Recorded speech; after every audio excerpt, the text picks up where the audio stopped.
Hello, Global Climate Justice Movement. We're very sorry that we cannot join you today at your critical gathering, but we're not aware of your valuable initiative until it's too late to arrange attendance. But we're delighted to be in touch. We are the Friends of the Irish Environment, FIE, established 20 years ago as an entirely voluntary network of citizens committed to protecting Ireland's environment. And I am Tony Lowes, one of the founders and a director. We're active in planning and land use issues, supporting the introduction of European environmental law, and working for openness and transparency in the administration of our governments, with a number of legal actions undertaken to further these concerns. Last week, we launched our legal challenge to the Irish government's failure to take the required action to avert dangerous climate change. Ireland has the third highest level of greenhouse gas emissions per capita in the EU. Our government has acknowledged many times that Ireland should reduce its greenhouse gas emissions by 25 to 40% by 2020 over 1990. Instead, according to our Environmental Protection Agency's most recent figures, our emissions are set to increase by between 7 and 10% by 2020.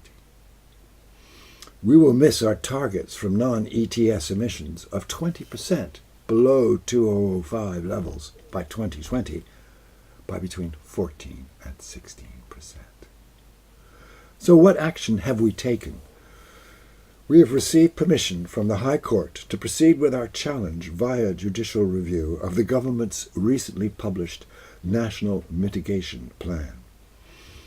Formally, we're asking the court to quash the National Mitigation Plan approved by the state in July 2017 and order the plan back to the state to meet the requirements of our new Climate Action and Low Carbon Development Act 2015.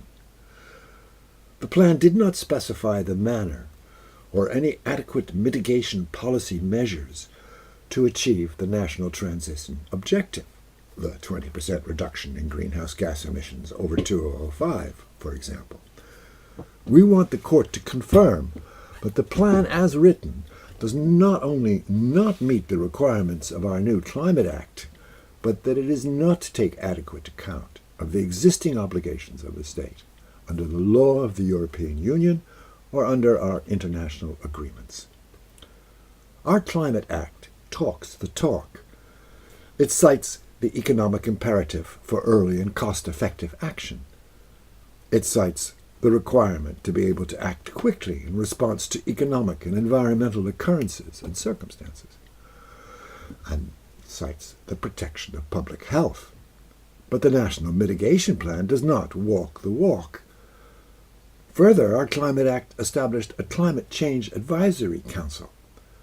The minister, in making a National Mitigation Plan, must take account of the recommendations or advice of the Advisory Council. But the state failed to give the Council an adequate opportunity to review the plan, and failed to take adequate account of what the Council did recommend.